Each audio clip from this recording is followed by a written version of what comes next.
সংযুক্ত আরব আমিরাতে যাত্রা শুরু করল বাংলাদেশি প্রতিষ্ঠান আইরা রফিক রিয়েল এস্টেট। আমিরাতের স্থানীয় ও প্রবাসী বিনিয়োগকারীদের জন্য জমি ক্রয় বিক্রয় ও ব্যবস্থাপনার নতুন সম্ভাবনার দ্বার উন্মোচন করবে প্রতিষ্ঠানটি বলে জানিয়েছেন ব্যবস্থাপনা পরিচালক মোহাম্মদ ফয়সল রফিক।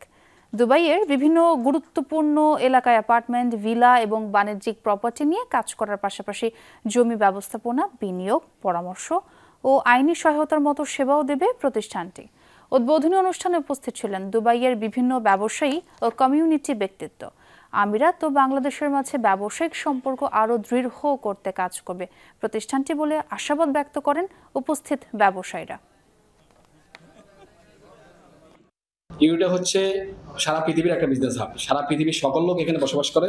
এখানে সকল ধরনের নানান ধরনের যে বিজনেস করতে চান, আপনার যেই বিজনেস সম্পর্কে আইডিয়া আছে সেই বিজনেস আপনি করতে পারবেন, কিন্তু আপনাকে আগে শিখতে হবে, জানতে হবে, বুঝতে হবে।